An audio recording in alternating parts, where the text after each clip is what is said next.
Hello दोस्तों, तो कैसे हैं आप लोग। आज से हम एक अपने चैप्टर वाइज गणित का क्वेश्चन बना बना के डालते रहेंगे। हमारा पहला चैप्टर है वास्तविक संख्याएं। इसके बारे में हम समझ लेते हैं, फिर उसके बाद प्रश्नावली पे चलेंगे। क्योंकि मैथ रटने से कुछ नहीं होता है, रटने वाली चीज़ नहीं है, इसके कॉन्सेप्ट्स को समझ लेना है।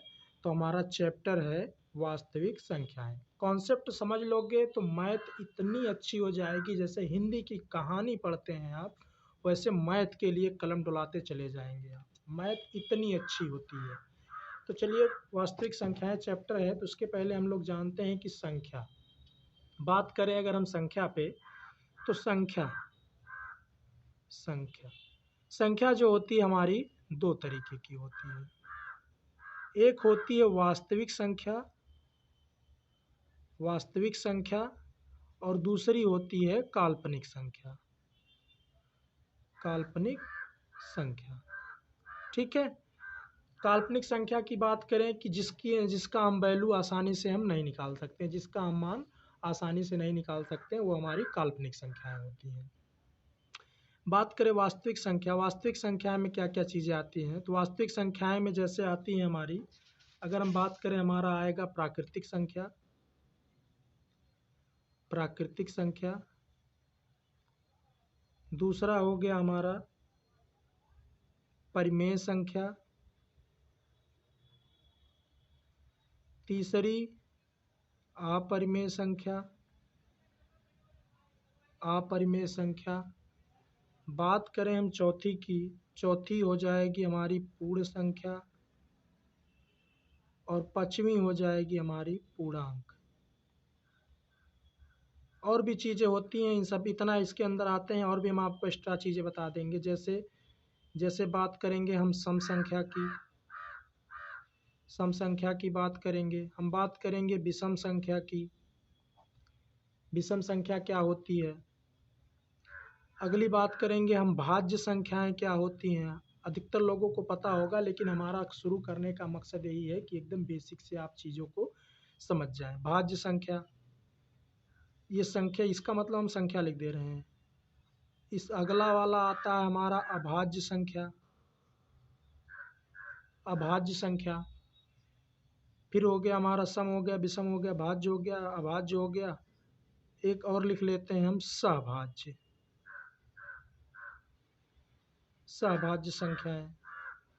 ठीक है, इन सब के बारे में हम एक एक करके जानेंगे। उसके पहले हम थोड़ा सा जान लेते हैं काल्पनिक संख्या के बारे में। काल्पनिक संख्या हमारी क्या कहती है, जैसे -4 हम ले लें, -4 ले लें, या -2 ले लें, और -2 का अंडर रूट कर दें, ये हमारी काल्पनिक संख्या हो गई। -4 अगर हम ले लें, इसका अंडर रूट कर दें, तो इसका हमें जो है वर्गमूल निकालना पॉसिबल नहीं होगा, आसान नहीं होगा। इसलिए हम इसका जो है, इसको हम क्या लिखेंगे, माइनस लिखेंगे या प्लस लिखेंगे, हम इसका कुछ नहीं कर सकते। जैसे -2 -√3 या -√5, ये माइनस अंदर रहेगा, -√5, ये सब जो हो रही हैं हमारी काल्पनिक संख्याएं हैं। तो हमें पढ़ना क्या क्या है, प्राकृतिक संख्या है, वास्तविक संख्याओं के बारे में पढ़ना है, प्राकृतिक संख्या। तो चलिए हम देखते हैं पहले प्राकृतिक संख्या क्या होती है। प्राकृतिक संख्या, ठीक है। प्राकृतिक संख्या की कोई डिफिनीशन नहीं देंगे। प्राकृतिक संख्या की यूँ कह दें कि जितनी भी दैनिक जीवन में प्रयोग होने वाली संख्याएं हैं, अनकाउंटेबल, जिसकी गिनती ना की जा सके, वो हमारी सभी प्राकृतिक संख्याएं, 1 2 3 4 5 ऐसे ऐसे करते हम करते चले जाएं, वो जो हमारी होगी वो सब प्राकृतिक संख्या होगी। प्राकृतिक संख्या को हम यन से डिनोट करते हैं। यन मतलब नेचुरल नंबर मतलब जो हमें दैनिक जीवन में प्रयोग होती है, नेचुरल नंबर, इन सबको हम प्राकृतिक संख्या कहते हैं। जैसे 1 2 3 4, 1 लाख, 2 लाख, 3 लाख, 10, 1 करोड़, 20 करोड़, इस तरीके की सभी संख्याएं जो होती हैं हमारी प्राकृतिक संख्याएं होती हैं। दूसरी बात करें अगर हम पूर्ण संख्याओं की बात करें, पूर्ण संख्या, ठीक। पूर्ण संख्या को हम W से प्रदर्शित करते हैं, और इसके सबसे अच्छे जानने की ट्रिक है, इसको कोई रटने की ज़रूरत नहीं। W प्लस यन जो होगा, यही हमारी पूर्ण संख्या होगी। मतलब कोई भी नेचुरल नंबर है उसको हम 0 से शुरू कर दे तो हमारी पूर्ण संख्या हो जाएगी। ठीक है, कोई भी नेचुरल नंबर है उसको हम 0 से स्टार्ट कर दें तो हमारी पूर्ण संख्या हो जाएगी। अगली बात आती है पूर्णांक की। पूर्णांक पूर्णांक देख लेते हैं हमारा क्या है। पूर्णांक के बारे में बात करते हैं अगर हम, तो पूर्णांक जो है इसको हम z से प्रदर्शित करते हैं। z से हम प्रदर्शित करते हैं। और इसकी हम बात करें तो ये जो होता है प्लस से लेके 0 सहित माइनस तक होता है। मतलब जैसे 4 3 2 1 0 -1 -2 -3 -4 ऐसे करके ये होता चला जाता है। मतलब प्लस से लेके 0 सहित माइनस तक होता है, या माइनस से लेके 0 सहित प्लस तक होता है। ये हमारा होता है पूर्णांक। इसी में होता है एक धन पूर्णांक और एक होता है ऋण पूर्णांक। जब धन पूर्णांक की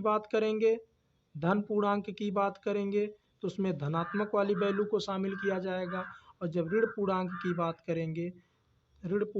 बात करेंगे तो हमारा वहाँ पर ऋणात्मक वाली वैल्यू शामिल की जाएगी। ठीक है, हम प्राकृतिक संख्या जान लिए, पूर्ण संख्या जान लिए, पूर्णांक जान लिए। अब जानते हैं हम लोग परिमेय संख्या। परिमेय संख्या क्या होती है उसके बारे में हम लोग जानते हैं। परिमेय संख्या की परिभाषा यही होती है, परिभाषा तो बहुत रटे होंगे आप लोग, लेकिन वास्तविक मतलब क्या होता है उसको समझना है। परिमेय संख्या की परिभाषा दी जाती है कि वह संख्या जिसको P/Q के रूप में लिखा जा सके, P/Q के रूप में लिखा जा सके। ठीक, ये तो रटने वाली बात हो गई। और जहाँ Q नॉट इक्वल टू 0, मतलब Q कोई पूर्णांक हो। ठीक है, Q जो है 0 के बराबर ना हो। ये तो कहने की बात हो गई, रटने की बात हो गई, लेकिन इसका वास्तविक मतलब क्या होता है? इसका वास्तविक मतलब एक और परिभाषा हम निकाल सकते हैं।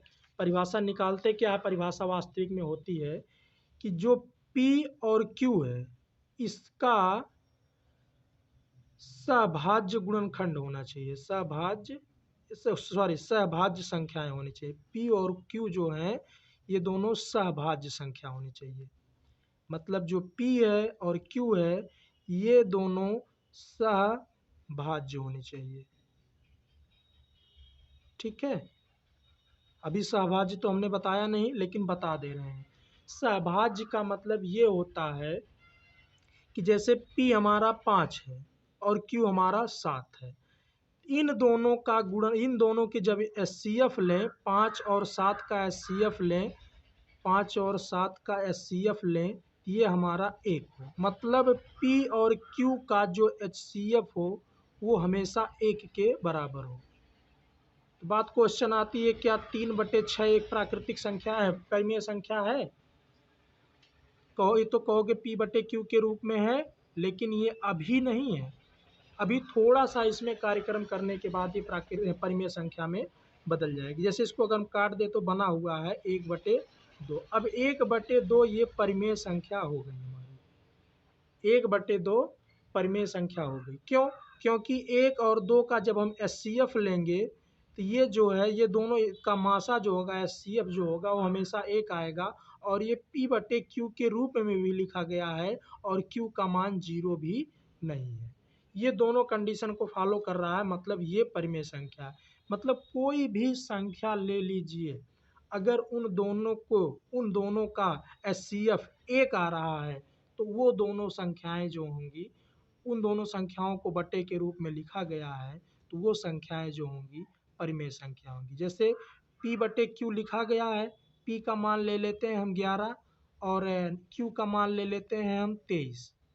ठीक, 11/23 ये एक परिमेय संख्या है, ये एक परिमेय संख्या है। लेकिन अगर हम 11/22 कह देते हैं यहीं पर तो ये परिमेय संख्या नहीं रहती। कब होती? तब ये 1/2 बन जाती, तब परिमेय संख्या के रूप में बनती। ठीक है, ये तो होती है परिमेय संख्या। जब तक दोनों कंडीशन, कौन कौन सा कंडीशन? एक, पहली बात तो P/Q के रूप में लिखा जाना चाहिए।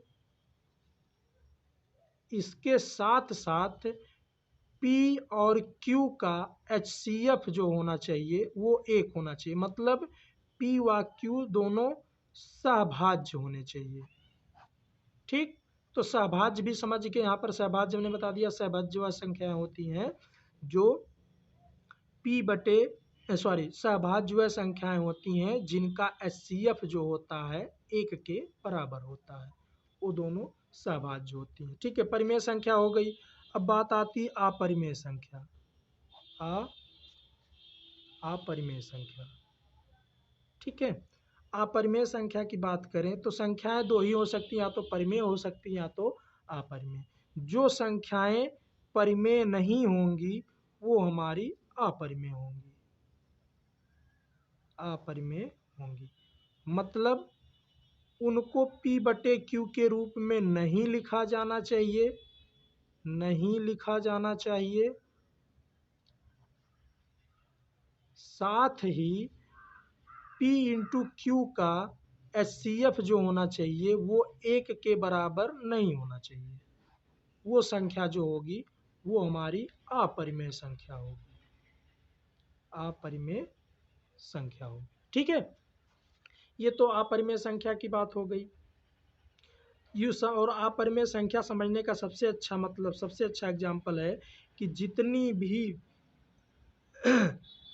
भी विषम संख्याएं हैं, ठीक है, जितनी भी अभाज्य संख्याएं हैं, उन सब का अंडर रूट कर दो। जैसे 3, 5, 7, 11, 13, 17, ये सब अभाज्य संख्याएं हैं, इन सब का अंडर रूट कर दो तो ये सब जो हमारी अपरिमेय संख्या है, अपरिमेय संख्या। ठीक है, अपरिमेय संख्या की बात हम जान गए। अब हमारा आता है पूर्णांक हो गया, पूर्ण हो गया, सम, विषम और भाज्य अभाज्य बचे हैं।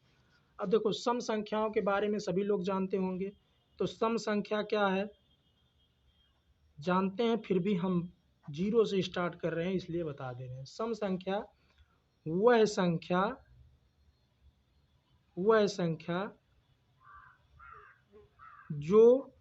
संख्या जो 2 से पूर्णतः विभाजित हो जाए,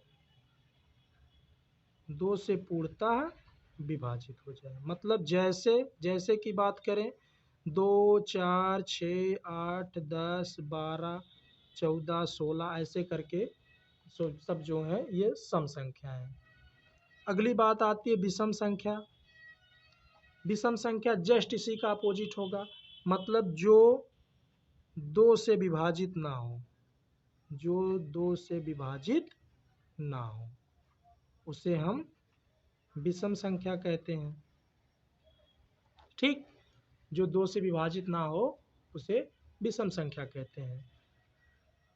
बात आती है भाज्य संख्या की। भाज्य संख्या, ठीक, भाज्य संख्या क्या होती है? वह संख्या, ठीक है, वह संख्या जिसका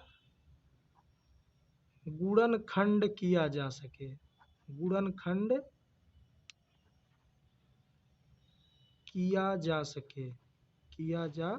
सके, मतलब अभाज्य गुणनखंडों के रूप में तोड़ा जा सके। जैसे 2, 3, 5, 7, 9 के 2, 3, 5, 7, 11 आदि के रूपों में तोड़ा जा सके। मतलब उसका स्वयं और एक के अतिरिक्त अन्य भाजक भी हों, वह जो होगी हमारी भाज्य होगी। बात करें हम अभाज्य की, अभाज्य संख्याओं की बात करें अगर हम, तो अभाज्य संख्या इसी का जस्ट अपोजिट हो जाएगी। अभाज्य मतलब जो संख्या स्वयं से या सिर्फ 1 से विभाजित हो, इसके अतिरिक्त किसी अन्य संख्या से विभाजित ना हो, किसी अन्य संख्या से विभाजित ना हो, वह अभाज्य होगी। अर्थात अगर दूसरी भाषा में कहें, दूसरी भाषा में अगर हम बात करें तो इसका मतलब जो संख्या है इसका एक और स्वयं के अतिरिक्त कोई अन्य भाजक ना हो, ठीक, कोई अन्य भाजक ना हो। मतलब भाज्य संख्याएं वह है जिसका स्वयं और एक के अतिरिक्त कोई अन्य भाजक हो, और विषम संख्याएं अभाज्य संख्याएं वह है जिसका स्वयं और एक के अतिरिक्त कोई अन्य भाजक ना हो।